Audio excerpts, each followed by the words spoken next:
Hello ಮಕ್ಕಳೇ, ಜ್ಞಾನಸ್ವರೂಪಿ ಕನ್ನಡಕ್ಕೆ ನಿಮ್ಮೆಲ್ಲರಿಗೆ ಸ್ವಾಗತ. ಕಳೆದ ಅವಧಿಯಲ್ಲಿ ನಾವು 10ನೇ ತರಗತಿ ವಿಜ್ಞಾನ ವಿಷಯದ ವಿದ್ಯುತ್ ಶಕ್ತಿ ಪಾಠಕ್ಕೆ ಕುರಿತು ಮಾತಾಡಿದ್ವಿ. ಈ ಒಂದು ತರಗತಿಯಲ್ಲಿ ಅದರ ಮುಂದುವರೆದ ಭಾಗ ವಾಹಕದ ರೋಧವು ಅವಲಂಬಿಸಿರುವಂತಹ ಅಂಶಗಳು. ಮಕ್ಕಳೇ, ನಾವು ಗಮನಿಸಿದಂತೆ ವಾಹಕದ ರೋಧವು ವಾಹಕದ ಉದ್ದ, ವಾಹಕದ ಅಡ್ಡ ಕೊಯ್ತ ವಸ್ತುವಿನ ಪ್ರಾಕೃತಿಕ ಗುಣಗಳ ಮೇಲೆ ಅವಲಂಬಿಸಿದೆ. ಅಂದರೆ R directly proportional to L. ಅಂದರೆ ರೋಧವು ವಾಹಕದ ಉದ್ದಕ್ಕೆ ನೇರ ಅನುಪಾತದಲ್ಲಿದೆ. ರೋಧವು ವಾಹಕದ ಅಡ್ಡ ಕೊಯ್ತಕ್ಕೆ ವಿಲೋಮಾನುಪಾತದಲ್ಲಿದೆ. ಅಂದರೆ R inversely proportional to A. R directly proportional to L ಅಂತೇಳಿ ಕರಿತೀವಿ. ಮಕ್ಕಳೇ, ಇಲ್ಲಿ ನಿಮಗಾಗಲೇ ಗೊತ್ತಿದೆ, ಇದು ನೇರಾನುಪಾತದ ಚಿಹ್ನೆ ಅಂತೇಳಿ. ನೇರಾನುಪಾತದ ಚಿಹ್ನೆ, ಈ ನೇರಾನುಪಾತದ ಚಿಹ್ನೆಯನ್ನು ನಾವು ತೆಗೆದು = ಚಿಹ್ನೆಯನ್ನು ಹಾಕಲು ಒಂದು ಸ್ಥಿರಾಂಕವನ್ನು ನಾವು ಬರೀಬೇಕಾಗುತ್ತದೆ. ಆ ಸ್ಥಿರಾಂಕವನ್ನು ನಾವು ರೋ ಅಂತೇಳಿ ಕರಿತೀವಿ. R ρ × L/A ಅಂತೇಳಿ ಕರಿತೀವಿ. ಇಲ್ಲಿ ರೋ ಅನ್ನುವಂಥದ್ದು ರೋಧಶೀಲತೆ ಎನ್ನುವಂಥದ್ದನ್ನ ಸೂಚಿಸ್ತೈತಿ. ಇದು ಸ್ಥಿರಾಂಕವಾಗಿದ್ದು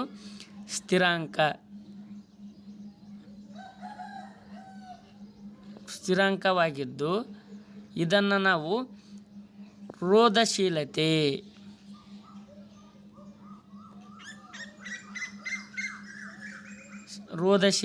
ಅಂತೇಳಿ ಕರೆಯುತ್ತೇವೆ ಮಕ್ಕಳೇ. ಹಾಗಾಗಿ ರೋಧವು ಅವಲಂಬಿಸಿರುವ ಅಂಶಗಳು 3 ಇದ್ದಾವೆ. ಒಂದು ವಾಹಕದ ಉದ್ದ, ವಾಹಕದ ಅಡ್ಡ ಕೊಯ್ತ, ವಸ್ತುವಿನ ಪ್ರಾಕೃತಿಕ ಗುಣ. ಈ 3 ಅಂಶಗಳ ಮೇಲೆ ರೋಧವು ಅವಲಂಬಿಸಿದೆ. ನೋಡಿ, ಇಲ್ಲಿ ರೋ R ρ L/A ಬರೆದಿದ್ವಲ್ವ. ಇಲ್ಲಿ ರೋ ಎಂಬುದು ಅನುಪಾತದ ಸ್ಥಿರಾಂಕವಾಗಿರುತ್ತದೆ. ಇದನ್ನು ವಾಹಕದ ವಸ್ತುವಿನ ವಿದ್ಯುತ್ ರೋಧಶೀಲತೆ ಎನ್ನುವರು. ರೋಧಶೀಲತೆಯ ಅಂತಾರಾಷ್ಟ್ರೀಯ ಏಕಮಾನ ಓಮ್ ಮೀಟರ್ ಆಗಿದೆ. ಮಕ್ಕಳೇ, ನಿಮಗಿಲ್ಲಿ ಪ್ರಶ್ನೆ ಬರಬಹುದು, ರೋಧಶೀಲತೆಯ ಅಂತಾರಾಷ್ಟ್ರೀಯ ಏಕಮಾನ ಯಾವುದಂತಂದರೆ ಓಮ್ ಮೀಟರ್ ಆಗಿರುತ್ತದೆ. ಮಕ್ಕಳೇ ನೋಡ್ರಿ, ಹಲವಾರು ಇದಾವಲ್ವ, ಮಿಶ್ರಲೋಹಗಳಿದ್ದಾವೆ, ಲೋಹಗಳಿದ್ದಾವೆ. ನೋಡ್ರಿ, ಲೋಹಗಳು ಮತ್ತು ಮಿಶ್ರಲೋಹಗಳು ಅವುಗಳ ರೋಧಶೀಲತೆಯು 10⁸ ಓಮ್ ಮೀಟರ್ನಿಂದ 10⁻⁻6 ಓಮ್ ಮೀಟರ್ ವ್ಯಾಪ್ತಿಯ ಕಡಿಮೆ ರೋಧಶೀಲತೆಯನ್ನು ಹೊಂದಿರುತ್ತವೆ. ಅವು ವಿದ್ಯುತ್ನ ಉತ್ತಮ ವಾಹಕಗಳಾಗಿರುತ್ತವೆ. ರಬ್ಬರ್ ಗ್ಲಾಸ್ನಂತಹ ಅವಾಹಕಗಳು 10⁻12ರಿಂದ 10⁻17 ಓಮ್ ಮೀಟರ್ಗಳಷ್ಟು ರೋಧಶೀಲತೆಯನ್ನು ಹೊಂದಿರುತ್ತವೆ. ಹಾಗಾಗಿ ಇವುಗಳ ಮೂಲಕ ವಿದ್ಯುತ್ ಪ್ರವಾಹವು ಉಂಟಾಗುವುದಿಲ್ಲ. ಮಕ್ಕಳೇ, ವಸ್ತುವಿನ ರೋಧ ಮತ್ತು ರೋಧಶೀಲತೆಗಳು ಎರಡೂ ಸಹಿತ ಉಷ್ಣಾಂಶದೊಂದಿಗೆ ಬದಲಾಗುತ್ತವೆ. ಅಂದರೆ ಉಷ್ಣಾಂಶ ಹೆಚ್ಚಾದರೆ ರೋಧ ಮತ್ತು ರೋಧಶೀಲತೆ ಹೆಚ್ಚಾಗುತ್ತದೆ. ಉಷ್ಣಾಂಶ ಕಡಿಮೆಯಾದರೆ ರೋಧ ಮತ್ತು ರೋಧಶೀಲತೆ ಕಡಿಮೆಯಾಗುತ್ತದೆ. ಮಕ್ಕಳೇ, ನೀವು ನಿಮ್ಮ ದೈನಂದಿನ ಜೀವನದಲ್ಲಿ ನೋಡಿರಬಹುದು, ಮಧ್ಯಾಹ್ನದ ಸಮಯದಲ್ಲಿ ಅಂದರೆ ಉರಿ ಬಿಸಿಲಿರುತ್ತಲ್ವ, ಆಗ ವಾತಾವರಣದ ಉಷ್ಣತೆ ಹೆಚ್ಚಾಗಿರುತ್ತೆ. ಅಂಥ ಸಂದರ್ಭದಲ್ಲಿ ನೀವು ಯಾರನ್ನು ಕೂಗಿದಾಗ ನಿಮ್ಮ ಒಂದು ಧ್ವನಿ ಬಹಳ ದೂರ ಹೋಗುವುದಿಲ್ಲ. ಆದರೆ ಸ್ವಲ್ಪ ಸಾಯಂಕಾಲದ ಸಮಯದಲ್ಲಿ ಉಷ್ಣಾಂಶ ಕಡಿಮೆ ಇರುತ್ತೆ. ಅಂಥ ಸಂದರ್ಭದಲ್ಲಿ ನೀವು ಕೂಗಿದಾಗ ನಿಮ್ಮ ಧ್ವನಿ ತುಂಬ ದೂರದವರೆಗೆ ಕೇಳಿಸುತ್ತದೆ. ಮಕ್ಕಳೇ ನೋಡಿ, ಮಿಶ್ರಲೋಹದ ರೋಧಶೀಲತೆಯು ಅದರ ಘಟಕ ಲೋಹಗಳಿಗಿಂತ ಸಾಮಾನ್ಯವಾಗಿ ಹೆಚ್ಚಾಗಿರುತ್ತದೆ. ಮಿಶ್ರಲೋಹಗಳು ಹೆಚ್ಚಿನ ತಾಪಮಾನದಲ್ಲಿ ಸುಲಭವಾಗಿ ದಹಿಸುವುದಿಲ್ಲ. ಈ ಕಾರಣಕ್ಕಾಗಿ ಇವುಗಳನ್ನು ವಿದ್ಯುತ್ ಉಷ್ಣೋತ್ಪಾದನಾ ಸಾಧನಗಳಾದ ವಿದ್ಯುತ್ ಇಸ್ತ್ರಿ ಪೆಟ್ಟಿಗೆ, ಟೋಸ್ಟರ್ ಇತ್ಯಾದಿಗಳ ಸಾಮಾನ್ಯವಾಗಿ ಬಳಸಲಾಗುತ್ತದೆ. ಮಕ್ಕಳೇ, ನಿಮಗಿಲ್ಲಿ ಪ್ರಶ್ನೆ ಬರಬಹುದು, ಯಾವ ರೀತಿಯಾಗಿ ಎಂದರೆ, ವಿದ್ಯುತ್ ಉಷ್ಣೋತ್ಪಾದನಾ ಸಾಧನಗಳಾದ ಇಸ್ತ್ರಿ ಪೆಟ್ಟಿಗೆ, ಟೋಸ್ಟರ್ಗಳಲ್ಲಿ ಮಿಶ್ರಲೋಹಗಳನ್ನೇ ಬಳಸುತ್ತಾರೆ ಏಕೆ ಅಂತಾದರೂ ಕೇಳಬಹುದು, ಅಥವಾ ಕಾರಣ ಕೊಡಿ ಅನ್ನುವಂಥ ಪ್ರಶ್ನೆಗಳಲ್ಲಿ ಆದರೂ ಕೇಳಬಹುದು. ಆಗ ನೀವು ಮಿಶ್ರಲೋಹದ ರೋಧಶೀಲತೆಯು ಅದರ ಘಟಕ ಲೋಹಗಳಿಗಿಂತಲೂ ಸಾಮಾನ್ಯವಾಗಿ ಹೆಚ್ಚಾಗಿರುತ್ತವೆ. ಮಿಶ್ರಲೋಹಗಳು ಹೆಚ್ಚಿನ ತಾಪಮಾನದಲ್ಲಿ ಸುಲಭವಾಗಿ ದಹಿಸುವುದಿಲ್ಲ. ಈ ಕಾರಣಕ್ಕಾಗಿ ಇವುಗಳನ್ನು ವಿದ್ಯುತ್ ಉಷ್ಣೋತ್ಪಾದನಾ ಸಾಧನಗಳಲ್ಲಿ ಬಳಸುತ್ತಾರೆ ಅಲ್ವಾ. ನೋಡಿ, ಬಹುತೇಕವಾಗಿ ಟಂಗ್ಸ್ಟನ್ನನ್ನು ವಿದ್ಯುತ್ ಬಲ್ಬ್ನ ತಂತು ಫಿಲಮೆಂಟ್ ಆಗಿ ಬಳಸಲಾಗುತ್ತದೆ. ಆದರೆ ತಾಮ್ರ ಮತ್ತು ಅಲ್ಯೂಮಿನಿಯಮ್ಮು ಸಾಮಾನ್ಯವಾಗಿ ವಿದ್ಯುತ್ ಪ್ರಸರಣ ಮಾರ್ಗಗಳು ಅಥವಾ ವಿದ್ಯುತ್ ಸರ್ಕ್ಯೂಟ್ಗಳಾಗಿ ಬಳಸಲಾಗುತ್ತದೆ ಮಕ್ಕಳೇ. ನೋಡಿ, ನಿಮಗೆ ಇಲ್ಲಿ ಕಾಣಿಸ್ತಾ ಇದೆ ಅಲ್ವಾ, ಚಿತ್ರ ಕಾಣಿಸ್ತಾ ಇದೆ, ಫಿಲಮೆಂಟ್ ಅಂತ ಬರೆದಿದೆ ಅಲ್ವಾ. ಈ ಒಂದು ತಂತಿನೇ ಟಂಗ್ಸ್ಟನ್ ತಂತಿ. ಟಂಗ್ಸ್ಟನ್ ನೋಡಿ, ಟಂಗ್ಸ್ಟನ್ ಬರೆದಿದೆ ಅಲ್ವಾ, ತಂತಿನೇ ಟಂಗ್ಸ್ಟನ್ ತಂತಿ. ಇಲ್ಲಿ ನಿಮಗೆ ಇನ್ನೊಂದು ಚಿತ್ರ ಕಾಣಿಸ್ತಿದೆ. ಈ ಚಿತ್ರ ಏನಪ್ಪ ಅಂತಂದರೆ ಅದು ವಿದ್ಯುತ್ ಇಸ್ತ್ರಿಪೆಟ್ಟಿಗೆಯ ಚಿತ್ರವಾಗಿದೆ. ಇಲ್ಲಿ ನಿಮಗೆ ರೆಡ್ ಕಲರ್ದಾಗ ಕಾಣಿಸುವಂಥದ್ದು ಐ ಅಂದರೆ ವಿದ್ಯುತ್ ಪ್ರವಾಹ, ಹೌದಾ. ಇದು ವಿದ್ಯುತ್ ಬಲ್ಪ್ ಆಗಿದೆ ಮಕ್ಕಳೇ.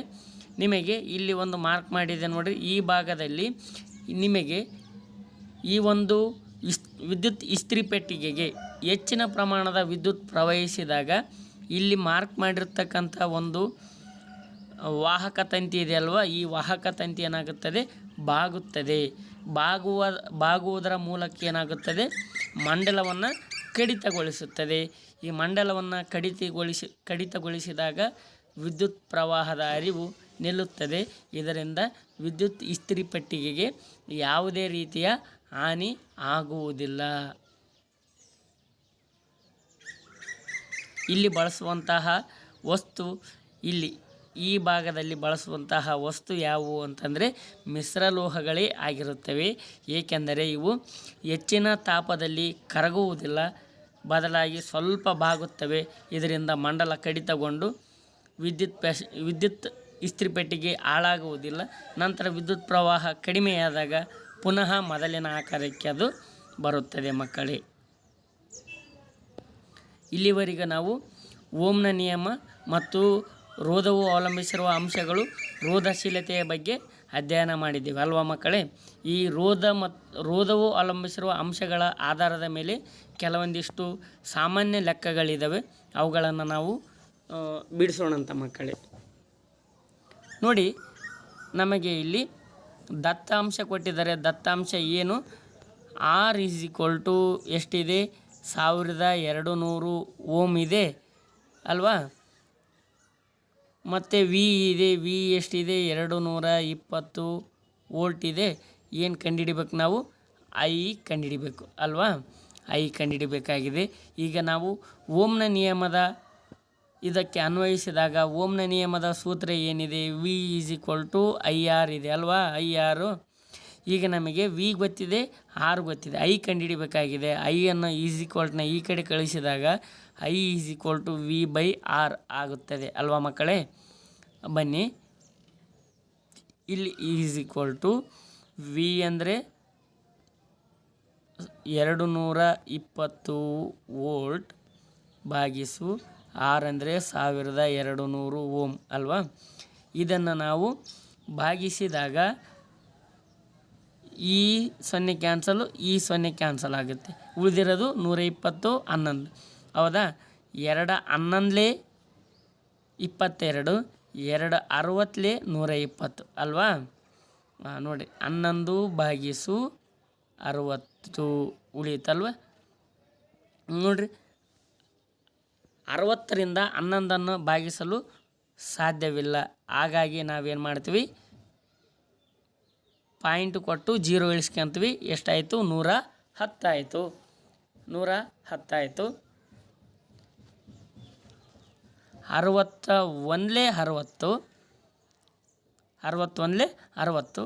ಇನ್ನು ಎಷ್ಟು ಉಳೀತು, 50 ಉಳೀತಲ್ವಾ. 50 ಉಳೀತು.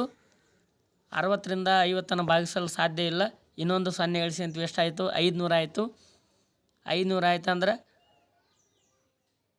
ನೋಡಿರಿ, ಇಲ್ಲಿ ಬನ್ನಿ ಈ ಕಡೆಗೆ 500 ಆಯಿತು. ಇಲ್ಲಿ 60 ಇದೆ. ಈ 0 ಕ್ಯಾನ್ಸಲ್ ಮಾಡಿದ್ವಿ. 6 50 ಉಳಿತಲ್ವ. 6 1 6, 6 8 48 ಅಲ್ವಾ. ಹಾಗಾಗಿ ಎಷ್ಟು ಉಳಿತು? I = ಏನಾಗಿದೆ? 0.18 ಉತ್ತರ ಬಂದಿದೆ ಮಕ್ಕಳೇ. ಬನ್ನಿ ಇದನ್ನು ಇನ್ನೊಂದು ಸತಿ ನಾವು ತಿಳಿದುಕೊಳ್ಳೋಣಂತೆ. ನೋಡಿರಿ, I = V/R ಅಲ್ವಾ. ಇಲ್ಲಿ ಬರಿತೀನಿ ನೋಡಿರಿ.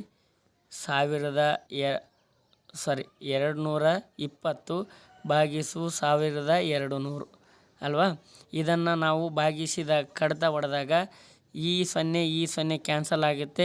2 11 22, 2 60 120 ಅಂದರೆ 11/60 ಇದೆ ಮಕ್ಕಳೇ ಅಲ್ವಾ. ಅಂದರೆ = ಇಲ್ಲಿ ಬರೀತಿ ನೋಡಿರಿ, 11/60. ಇದನ್ನು ನೀವು 60ನ್ನು 11ರಲ್ಲಿ ಭಾಗಿಸಿದಾಗ ನೋಡಿರಿ ಎಷ್ಟಾಗುತ್ತೆ. ಇಲ್ಲಿ ಏನಾಗ್ತೀವಿ, ನೀವು 60ರಿಂದ 11ನ್ನು ಭಾಗಿಸೋಕ್ಕೆ ಸಾಧ್ಯ ಇಲ್ಲ. ಹಾಗಾಗಿ ಪಾಯಿಂಟ್ ಕೊಟ್ಟು 0 ಇಳಿಸಂತ್ರಿ. ಎಷ್ಟಾಯಿತು? 110 ಆಯಿತು. 60 1 60, ಎಷ್ಟು ಉಳೀತು? 50 ಉಳಿಯಿತು. 50ನ್ನು 60ರಿಂದ ಭಾಗಿಸೋಕ್ಕೆ ಸಾಧ್ಯ ಇಲ್ಲ. ಇನ್ನೊಂದು 0 ಇಳಿಸ್ಕೊಂತ್ರಿ. 500 ಆಯಿತು. ಹೌದಾ? 500 ಆಯಿತು. ಈಗ 6 8 48, ಇದೊಂದು 0 ಐತಿ, ಇಲ್ಲೊಂದು 0 ಇಳಿಸಿ ಅಂದ್ರೆ 480. ಎಷ್ಟು ಉಳೀತು? 20 ಉಳೀತು. ಹಾಗಾಗಿ ಇಲ್ಲಿ ಎಷ್ಟಾಯಿತು? I = 0.18 ampere. ಅರ್ಥ ಆಯ್ತಲ್ವ ಮಕ್ಕಳೇ? ಬನ್ನಿ ಮುಂದಿನ ಒಂದು ಸಮಸ್ಯೆ.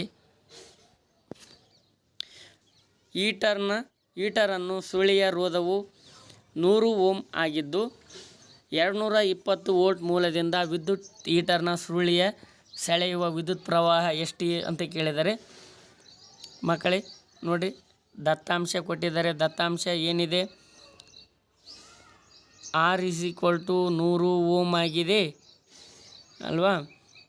V = 220 ವೋಲ್ಟ್ ಆಗಿದೆ.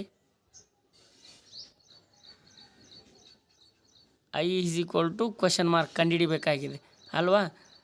ಇವಾಗ ನೋಡಿ, ಓಮ್ನ ನಿಯಮವನ್ನು ಅನ್ವಯಿಸಿದಾಗ ಸೂತ್ರ V = IR ಅಲ್ವಾ. I ಕಂಡುಹಿಡಿಬೇಕಾಗಿದೆ. I = V/R ಆಗುತ್ತದೆ. ಈಗ ನೋಡಿ, V ಅಂದರೆ 220 ವೋಲ್ಟ್ ಭಾಗಿಸು 100 ಅಲ್ವಾ. 100, ಈ 0 ಕ್ಯಾನ್ಸಲ್ ಆಗುತ್ತೆ ಅಲ್ವಾ. ಎಷ್ಟಾಯಿತು? 10 1 10, 2 20, ಎಷ್ಟು ಉಳೀತು? 2 ಉಳೀತು. ಪಾಯಿಂಟ್ ಕೊಟ್ಟಿವಿ, 20 ಆಯಿತು.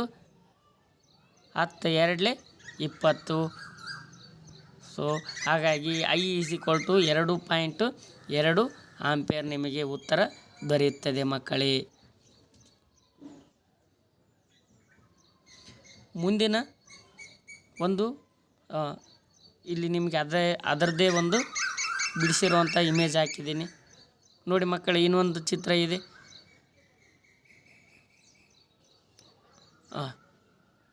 ಒಂದು ವಿದ್ಯುತ್ ಹೀಟರ್ ವಿದ್ಯುತ್ ಮೂಲದಿಂದ 4 ಆಂಪಿಯರ್ ವಿದ್ಯುತ್ ಸೆಳೆಯುವಾಗ ಅದರ ತುದಿಗಳ ನಡುವಿನ ವಿಭವಾಂತರ 60 ವೋಲ್ಟ್ ಆಗಿದ್ದು, ಸದರಿ ವಿದ್ಯುತ್ ಹೀಟರ್ನ ವಿಭವಾಂತರವನ್ನು 120 ವೋಲ್ಟ್ಗೆ ಹೆಚ್ಚಿಸಿದಾಗ ಆಗ ವಿದ್ಯುತ್ ಹೀಟರ್ ಸೆಳೆಯುವ ವಿದ್ಯುತ್ ಪ್ರವಾಹ ಎಷ್ಟು ಅನ್ನುವಂಥದ್ದು ಪ್ರಶ್ನೆ ಇದೆ ಮಕ್ಕಳೇ. ಈ ಓಮ್ನ ನಿಯಮ, ಈ ಒಂದು ಪ್ರಶ್ನೆಗೆ ನಾವು ಓಮ್ನ ನಿಯಮವನ್ನು ಅನ್ವಯಿಸಿದಾಗ ಏನಾಗುತ್ತದೆ? V = IR ಅಲ್ವಾ. ಹಂಗೆ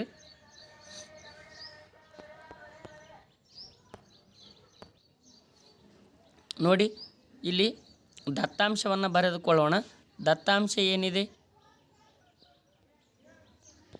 ದತ್ತಾಂಶ ನೋಡಿರಿ, I = 4 ಆಂಪಿಯರ್ ಇದೆ. V1 = 60, V2 = 120 ಇದೆ ಅಲ್ವಾ? ಹೀಗೆ ನಾವೇನು ಕಂಡುಹಿಡಿಬೇಕು? I1 ಇದೆ, I2 ಕಂಡುಹಿಡಿಬೇಕಾಗಿದೆ. I2 ಕಂಡುಹಿಡಿಬೇಕು. ಈಗ ನಮಗೆ ತಿಳಿದಂತೆ ಓಮ್ನ ನಿಯಮದ ಸೂತ್ರವನ್ನು ಅನ್ವಯಿಸಿದಾಗ V = IR ಅಲ್ವಾ? ಈಗ ನಾವು ಕಂಡುಹಿಡಿಬೇಕಾಗಿರೋದೇನು? I ಕಂಡುಹಿಡಿಬೇಕು. I ಕಂಡುಹಿಡಿಯೋದಕ್ಕಿಂತ ಪೂರ್ವದಲ್ಲಿ ನಮಗೆ I ಕಂಡುಹಿಡಿಬೇಕಂದ್ರೆ R ಬೇಕು ಅಲ್ವಾ? R ಇಲ್ಲಿ ಅದರ ದತ್ತಾಂಶದಲ್ಲಿ R ಕೊಟ್ಟಿದ್ದಾರೆ ನೋಡಿ, ಇಲ್ಲ ಅಲ್ವಾ? R ಕಂಡುಹಿಡಿಬೇಕು. R = V/I ಅಲ್ವಾ? ನೋಡಿರಿ, V ಅಂದರೆ ಎಷ್ಟಿದೆ? V1 ಎಷ್ಟಿದೆ? 60/4 ಆಂಪಿಯರ್ ಇದೆ ಅಲ್ವಾ? = ಎಷ್ಟಾಯಿತು?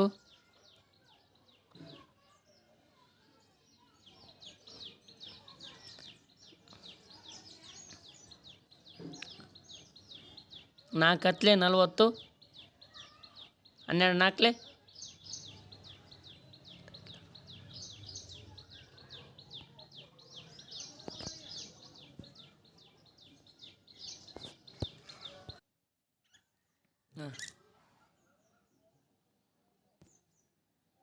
ನೋಡಿ ಮಕ್ಕಳೇ, R ಕಂಡುಹಿಡಿಬೇಕಾಗಿದೆ ಅಲ್ವಾ?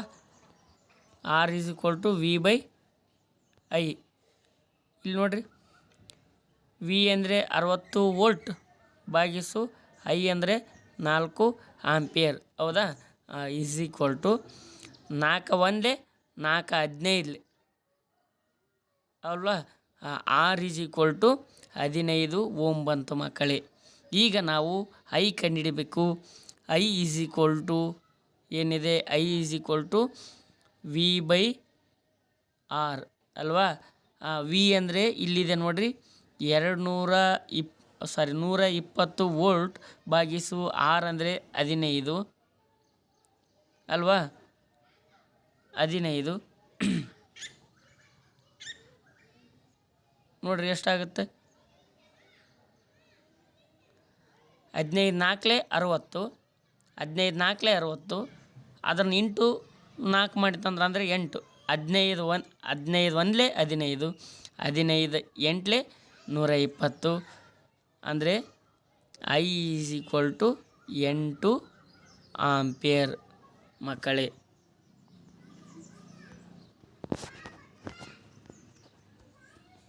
ಬನ್ನಿ ಮುಂದಿನ ಒಂದು ಲೆಕ್ಕ ನೋಡಿ ಮಕ್ಕಳೇ. ಈ ಒಂದು ಪ್ರಶ್ನೆಯಲ್ಲಿ ನಮಗೆ ಉದ್ದ, ವಾಕವು ಅವಲಂಬಿಸಿರುವ ಉದ್ದ L ಕೊಟ್ಟಿದ್ದಾರೆ. L = 1 ಮೀಟರ್ ಇದೆ. D ಅಂದರೆ ಡಯಾಮೀಟರ್ ಕೊಟ್ಟಿದ್ದಾರೆ. ಡಯಾಮೀಟರ್ 0.3 mm ಇದೆ. ಅದನ್ನು ನಾವು 0.3 × 10⁻³ ಮೀಟರ್ ಅಂತೇಳಿ ಬರಿಬೋದು. ಅದನ್ನು ನಾವು ಇನ್ನೂ ಸ್ವಲ್ಪ ಕನ್ವರ್ಟ್ ಮಾಡಿದರೆ 3 × 10⁴ ಮೀಟರ್ ಅಂತೇಳಿ ಬರೆಯಬಹುದು ಮಕ್ಕಳೇ. ಹೌದಾ? ಹೀಗೆ ರೋಧಶೀಲತೆಯನ್ನು ಕಂಡುಹಿಡಿಯುವಂತಹ ಸೂತ್ರ ಇದೆ. R = ρ × L/A ನಮಗೆ ಈಗಾಗಲೇ ತಿಳಿದಿರ್ತಕ್ಕಂತಹ ಸೂತ್ರವಾಗಿದೆ ಮಕ್ಕಳೇ ಅಲ್ವಾ? ಈಗ ನಾವು R ಗೊತ್ತಿದೆ, ನಮಗೆ L ಗೊತ್ತಿದೆ, ರೋ ಕಂಡುಹಿಡಿಬೇಕಾಗಿದೆ. ರೋ ನಾವು ನ ಈ ಕಡೆ ತಂದಾಗ R × A / L ಆಗುತ್ತದೆ ಅಲ್ವಾ? ಈಗ ನಮಗೆ ರೋ ಕಂಡುಹಿಡಿತೀವಿ. ರೋ ಕಂಡುಹಿಡಿಬೇಕಂದ್ರೆ ನಾವು ಎಯನ್ನು ಕಂಡುಹಿಡಿಬೇಕು. ಮೊದಲು ಎ ಅಂದರೆ ಏರಿಯಾ, ವಿಸ್ತೀರ್ಣ ಕಂಡುಹಿಡಿಬೇಕು. ನಿಮಗೆ ಈಗಾಗಲೇ ತಿಳಿದಿರುವಂತೆ ವೃತ್ತದ ವಿಸ್ತೀರ್ಣ ಸೂತ್ರ ಏನಿದೆ? πr² ಇದೆ ಅಲ್ವಾ? ಇದು ತ್ರಿಜ್ಯವನ್ನು ಕೊಟ್ಟಾಗ πr² ಆಗುತ್ತದೆ. ಆದರೆ ಡಯಾಮೀಟರ್ ವ್ಯಾಸವನ್ನು ಕೊಟ್ಟಾಗ πd/2² ಅನ್ನುವಂಥದ್ದು ಸೂತ್ರ ಇದೆ. ಈ ಪೈನ ಬೆಲೆ 22/7 ನಿಮಗೆ ಈಗಾಗಲೇ ತಿಳಿದಿದೆ ಅಲ್ವಾ. ಡಿ ಅಂದರೆ ಡಿನ ಬೆಲೆ 3 × 10⁴ ಇದೆ, ಭಾಗಿಸು 2² ಆಗೇ ಇರುತ್ತದೆ. ಈಗ ನಾವು ಪೈನ ಬೆಲೆಯನ್ನು ಭಾಗಿಸಿದಾಗ 3.14 ಬರುತ್ತದೆ. ಇದನ್ನು ಡಿಯನ್ನು ನಾವು ಸ್ಕ್ವೇರ್ ಮಾಡಿದಾಗ 9 × 10⁴ ಬರುತ್ತದೆ.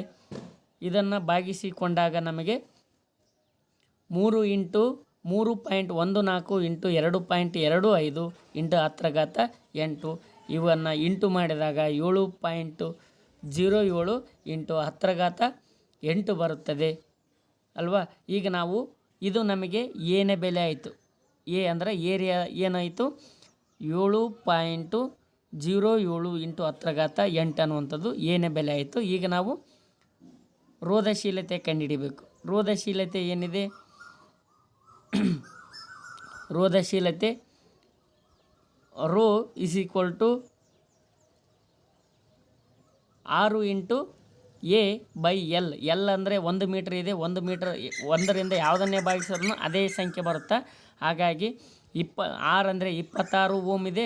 26 ಓಮ್ ಇಂಟು ಏನೇ ಬೆಲೆ 7.70 × 10⁸ ಇದೆ. ಇದನ್ನು ನಾವು ಮಲ್ಟಿಪ್ಲೈ ಮಾಡಿದಾಗ 184 × 10⁸ ಬರುತ್ತದೆ. ನಾವು ಇಲ್ಲಿ 2 ಸಂಖ್ಯೆ ಬಿಟ್ಟು ಪಾಯಿಂಟ್ ಕೊಟ್ಟಾಗ ಇಲ್ಲಿ 2 ಘಾತವನ್ನು ಕಡಿಮೆ ಮಾಡ್ತೀವಿ. ಹಾಗಾಗಿ ರೋ = 1.84 × 10⁻6 ದೊರೆಯುತ್ತದೆ ಮಕ್ಕಳೇ. ನೋಡಿ, ಇಲ್ಲಿಯವರೆಗೆ ತರಗತಿಯನ್ನು ವೀಕ್ಷಿಸಿದ್ದಕ್ಕಾಗಿ ನಿಮ್ಮೆಲ್ಲರಿಗೂ ಧನ್ಯವಾದಗಳು.